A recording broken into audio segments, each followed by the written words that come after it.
Hello ladies and gentlemen, welcome to the Mikey report for November 4th, 2010.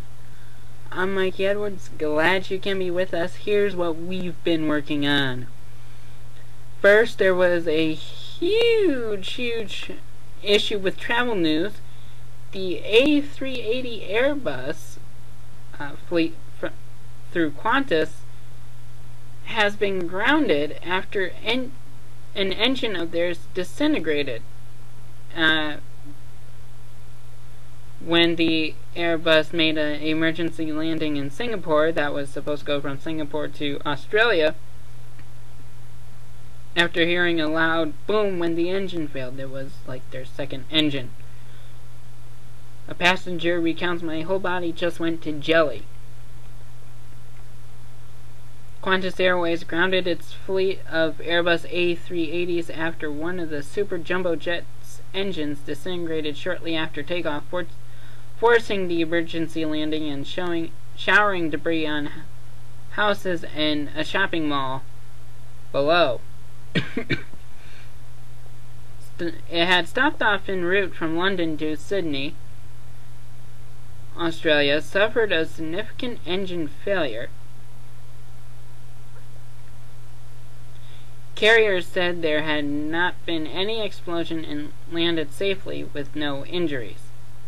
However, passengers among the 459 people on board flight QF32 variously reported hearing a massive bang or a loud boom, with one describing the incident as the scariest thing I had seen. The jet returned to Singapore forcefully to make an emergency landing.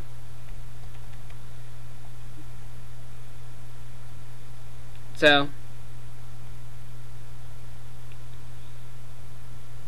everyone was safe after it, but those Airbuses have been having issues lately, I guess. So, but some more on airliner security. A Yemen bomb was 17 minutes from exploding, which was pretty much a printer cartridge sent to the U.S. It was neutralized with little time to spare, according to French officials. One of two mail bombs sent from Yemen last week was defused just 17 minutes before it was set to explode, the Interior Minister of France said Thursday. No other details were provided in the interview on the French television station, and didn't say where he got the information about the timing. So, U.S. cannot confirm this timer claim by the French minister. However, U.S. officials have yet to conduct their own independent analysis of the two bombs, which remains in custody of UK and UAE investigators. 2 people were arrested by French police on suspicion of links to terrorist groups. So, yay, the French are actually doing something. Even though it would help if they communicated with the Americans. But McConnell doubles down on his "my top priority is to defeat Obama" comment. He said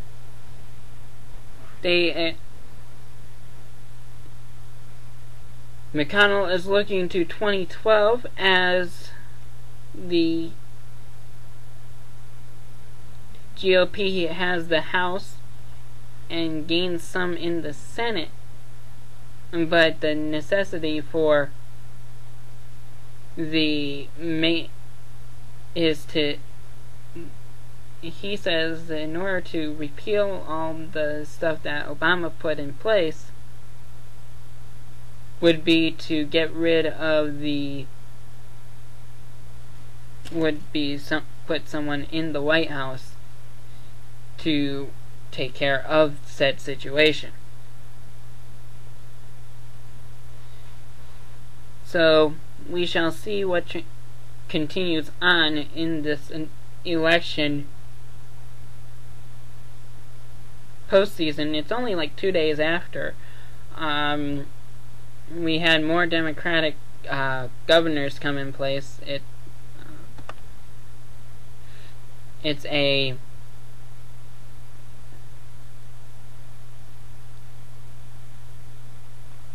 yeah, there are definitely more than what I have here. There more races have been called, so we will. I think there's only like 2 left, Minnesota and Connecticut, left to actually decide.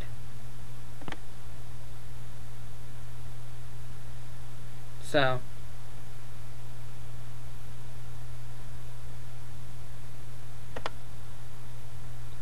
yeah, Minnesota and Connecticut are the remaining 2. It is 29 for the Republicans and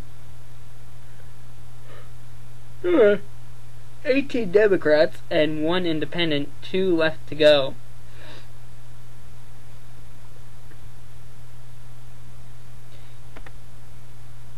In the House, it's 239 to 186.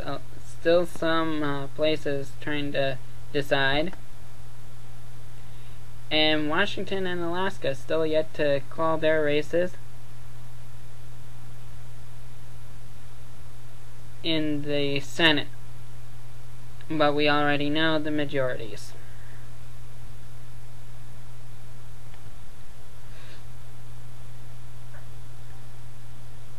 Now we swing over to local news, where 2 classrooms are shuttered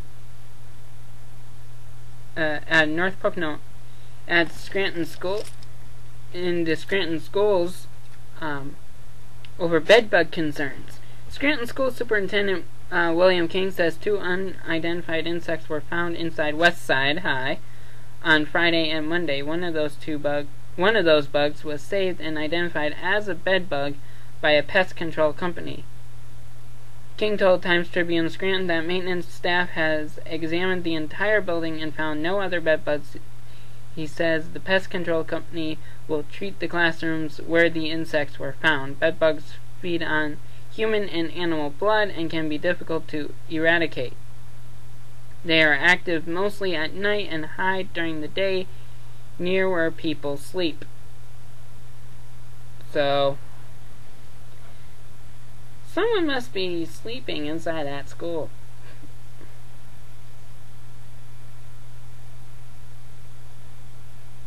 In order for that to occur.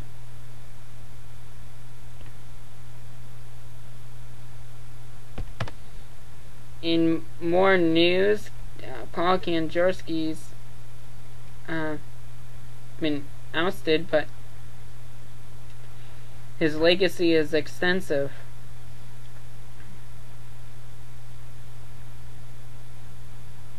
So he's definitely been able to bring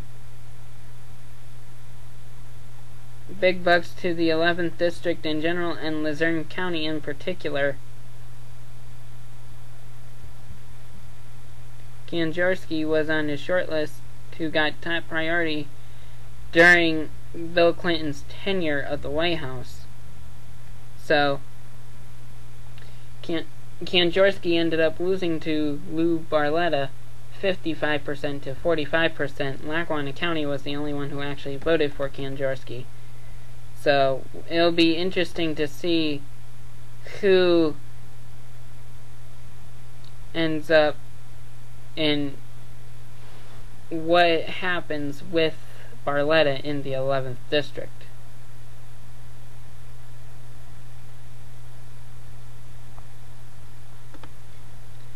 The GOP controls the future shape of the Pennsylvania districts, according to reports.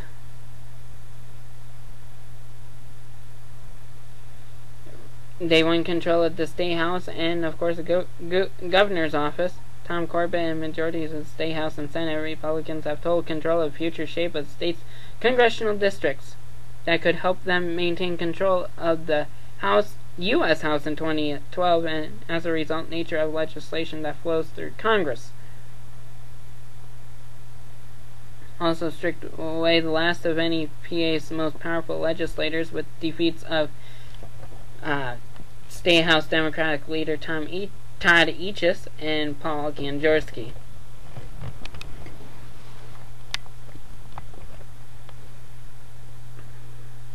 So, Tom Marino and Lou Barletta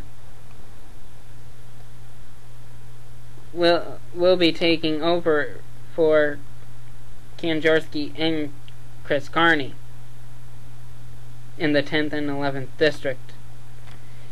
So we definitely have some differentials in the shape of local government as well as national government. As we continue focus on that for this half of the Mikey Report, we'll have stocks, weather, and sports coming up in the next half. So you don't want to miss it, so stick around to the Mikey Report. Welcome back, ladies and gentlemen, to the Mikey Report for November 4th, 2010. Now we want to move on to the stock market, where we saw some upclimb yesterday and some bigger upclimb today as stocks surged up after the Federal Reserve made a move to boost the economy. Investors eye the Fed's plan to pump $600 billion into the banking system to stimulate the economy. Dollar fell against other currencies as traders anticipated lower interest rates because of the massive bond buying program announced Wednesday, while commodity prices, including crude oil, rose. Retailers reported solid sales in October, sending shares significantly higher. Gap Incorporated was up $1.43 to $20.86 in early trading, while Macy's jumped 98 cents to $24.94 a share.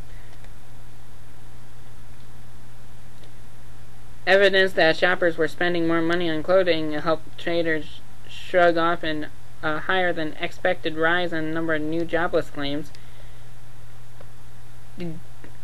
Dow ended up rising high in morning trading, 132.94. But then final close was 219 points plus to 11,434.84. Nasdaq Composite was up 37 to 2577, and the S&P 500 was up 23 to 1,221. Anywhere from 1.5% to 2% higher for the major indices. So that is good news.